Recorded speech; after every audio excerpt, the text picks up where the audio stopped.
Everybody, it's Dr. Neil. Thank you all for tuning in and joining. I know it's been a while since I posted. It's been a lot going on, and y'all know now it's coronavirus, so everybody got plenty of time to do some of everything. Anyway, I just want to jump on real quick to deal with this issue of the church and the pandemic and the quarantine.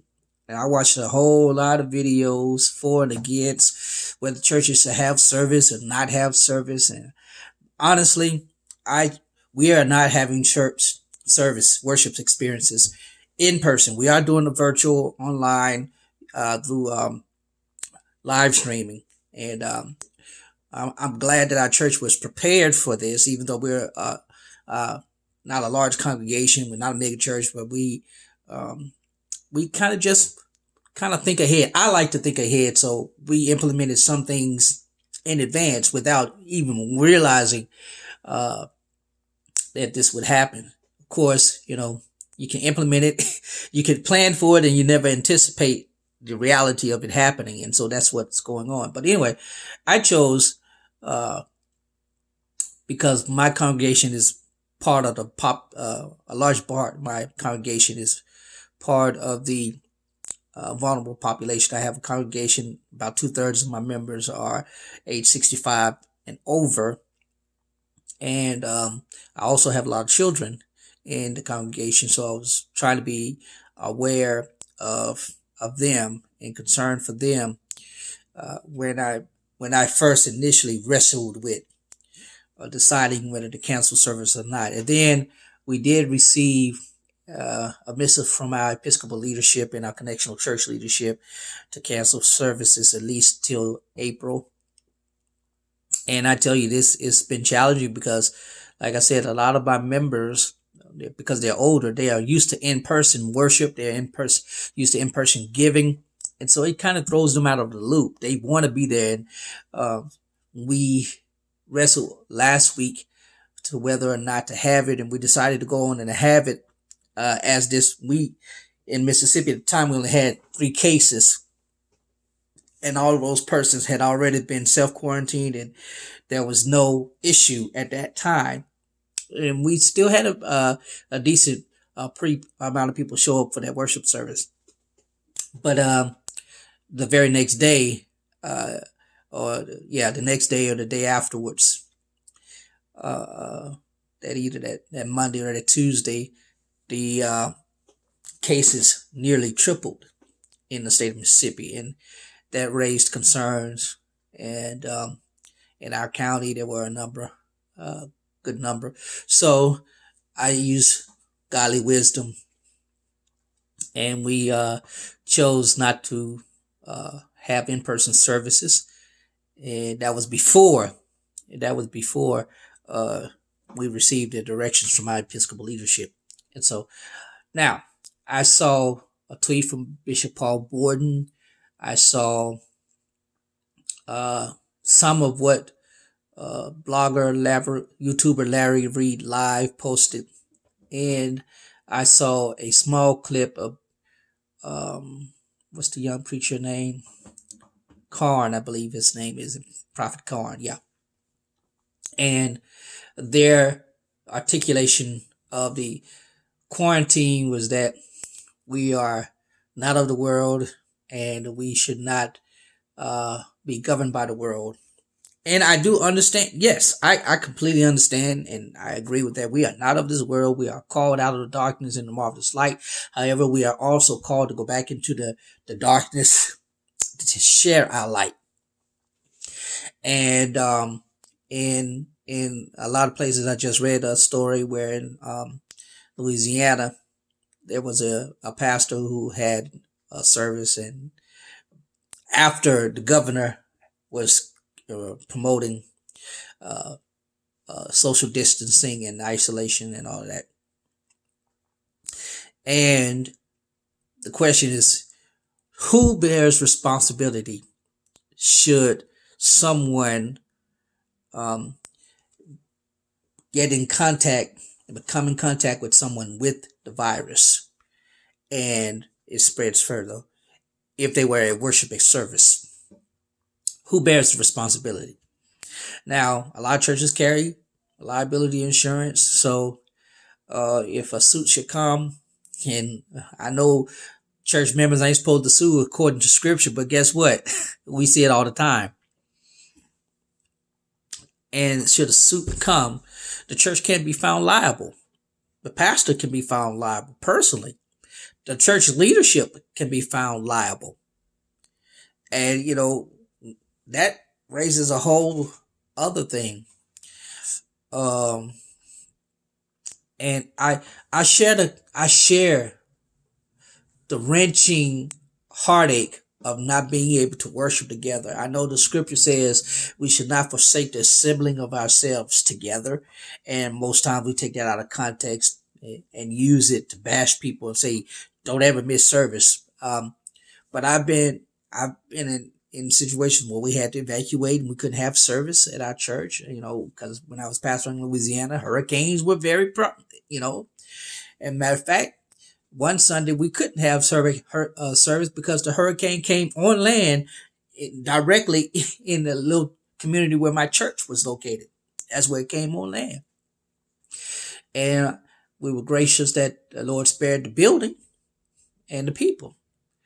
But that at that time, that church had experienced loss because Hurricane Andrew literally destroyed the church and almost destroyed the church totally, and they had to rebuild it. And, they got shoddy work, but that's a whole different story. But in circumstances like that, those of us who are from Louisiana or in the Gulf Coast, we understand there'll be times we just can't have church.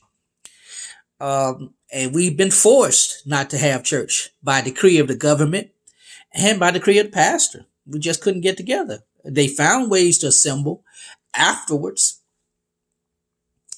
and we just couldn't do it. So that's when I heard Bishop Morton saying that, I understood that he was coming from the perspective of authority. Whose authority do we, as clergy and as church people, whose authority do we live under? Are we under the government or are we under the kingdom? And I say both. And I say this because every church, every single church, if it is an incorporated body in this country, is sanctioned by the state.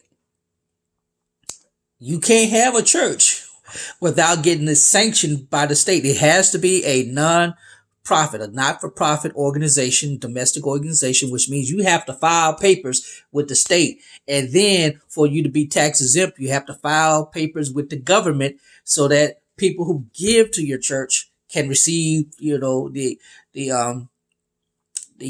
credit for it. And so, yes, we are kingdom people functioning under secular authority. And as Paul encourages greatly, we ought to pray for those who are in authority over us. We ought to pray for them. And then he also says we ought to honor them who are in authority over and obey them who are in authority, according to Romans 13. And Jesus himself in the gospel encourages us when he was faced with the challenge by some who wanted to discredit his ministry when it came to taxes, and even his disciples who were persons who were business persons who functioned under Roman law and were constrained by Roman authority. When it came time to pay taxes and they needed money, Jesus said, "Don't worry, God will make a miracle." And he gave them specific commands. They found what they followed his command, and they found the means of paying the taxes. And Jesus said the words we hear so frequently: "Render unto Caesar that which is Caesar's, and unto God that which is God's."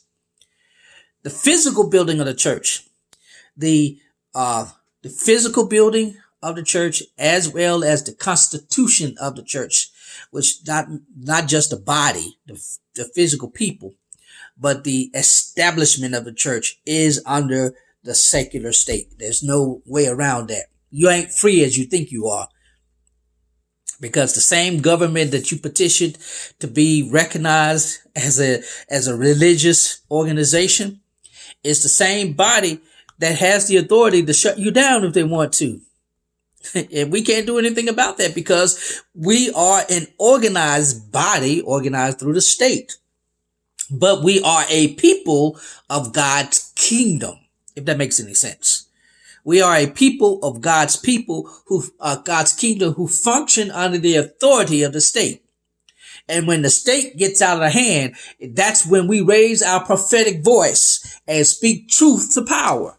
That's when we raise our prophetic voice. And that's what Jesus did. That's why the religious authorities, the priests, the chief priests, and the Pharisees were upset at him.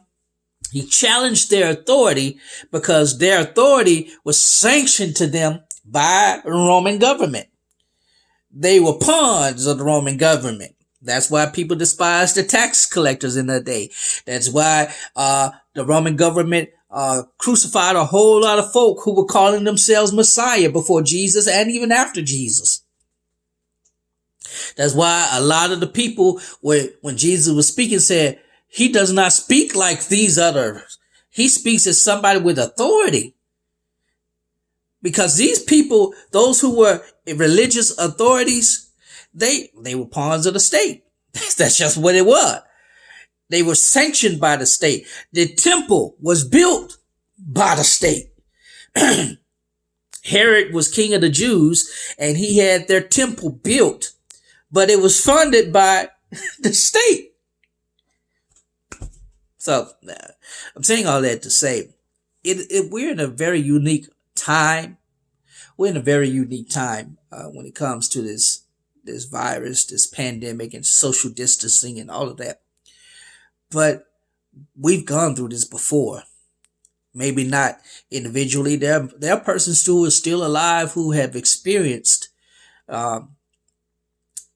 greater tragedies, greater things. Those persons who were alive during particularly the Second World War, and they had to live on rations, they know what it's like. They understand. They dealt with it before, and they're dealing with it now. Most of them are elderly, but if they taught us right, we know how to come through this thing. The other thing, and probably the most important thing, is that this is an opportunity for all of us to seek God, seek his kingdom, to be available to him. Because once this clears, a lot of people are going to be ready for something. They're going to be ready for a lot of stuff, and you're going to see it. You're going to see a lot of new movements creep up because if you pay attention historically, after every major tragedy, every major conflict, there's new movements that emerge that draw people and attract people through different means. And some were spiritual, some were not spiritual, but we're going to see that happen. And this is a great moment, a great opportunity for the church, the Black church in particular, to be ready, to be prepared to share the gospel of Jesus Christ. And not only share the gospel of Jesus Christ, but to retool itself, to not redefine itself, but to retool itself for ministry, for a greater ministry. They're talking about digital currency.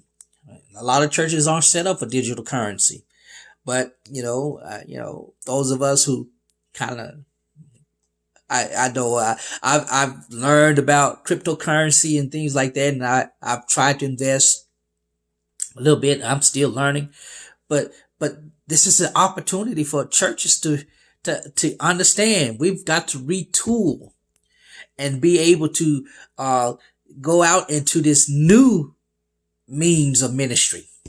And I know a lot of the major mega churches have already started this process, but for churches like mine, where we're small, we're still community engaged and more communal and missional. This is an opportunity for us to really, really serve this present age. And for those of you who are, on an end time trip, apocalypse trip, or whatever it may be, I believe Jesus is coming back. Do I believe this pandemic is setting it up for it? No. I don't believe this pandemic is setting it up for it. And I know some will criticize me for that. I don't care. I just know we all need to be ready. We all need to be prepared. We all must have, be ready to face the judgment. Whatever you believe at the end times, we just be ready. And when we're ready, we'll be engaging this world for the time to come. Thank you so much. I want to invite you to support this channel. And I said before, I'll be subscribing. I mean, not subscribing. I'll be uploading more videos. I'm trying to. But if you have not subscribed, please take this opportunity to hit that bell and subscribe. Hit the subscribe button. Hit the bell for notifications. And information will be provided to you in the description on how you can support me as a patron on Patreon, and all the other things. Also, I want to remind you that this video is sponsored by Skillshare, and there's information that will be in the link for you. Sign up for 2 free months of premium Skillshare. So thank you so much. You guys have a wonderful day. I'll talk with you later. Blessings.